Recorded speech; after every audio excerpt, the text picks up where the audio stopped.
Morning, Steve Free in Chicago with the morning grain comments. Well, markets were fairly quiet overnight with the wheat market, bean market up, and the corn just down a fraction.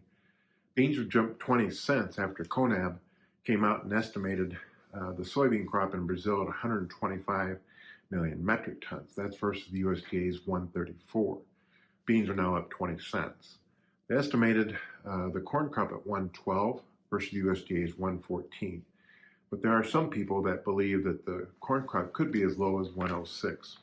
Again, weather-wise, not much change in the overall pattern that we've seen in Brazil, but for Argentina, forecast over the next 2 weeks is probably a little bit drier than what we saw yesterday. Also, we'll have to be watching Brazil forecast for their second corn crop. Right now, it looks pretty normal, so we'll see, what happens there. In the U.S. Southern Plains, we're still dry. There is a chance of some moisture next Thursday, a week from today. Right now, the maps have it over most of the hard red running wheat.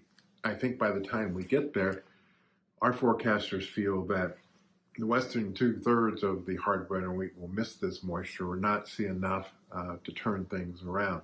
And that the moisture will mostly be in the eastern part of the hard red wheat up into Missouri and then eventually in the Ohio River Valley.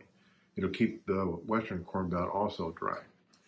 Well, the USDA yesterday, the bean carryout at 325 with higher crush.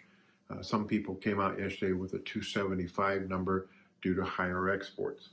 1540 on the corn was unchanged. Some people are using a number closer to 1200 because of higher exports and ethanol demand.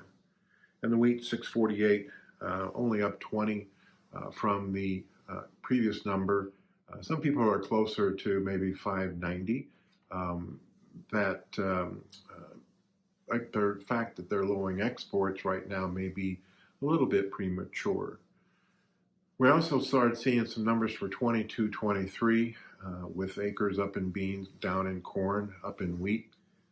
But some people are using a carryout now in beans for 22-23 as low as 75, and for corn 1100. And these are with 180 corn yields and 51.5 bean yields. So that puts a lot of pressure on the December corn and November bean contract, either to buy acres or the nearby contracts to ration demand. So again, I don't think the bull market is over yet. And I think that the next objective in March beans is around the 1680 area, March corn 680. I think eventually May Kansas City wheat will test $9. When we have this kind of breakout in both corn and beans, we go back to the 2012 numbers because of the drought, and that's some of that area is the next resistance.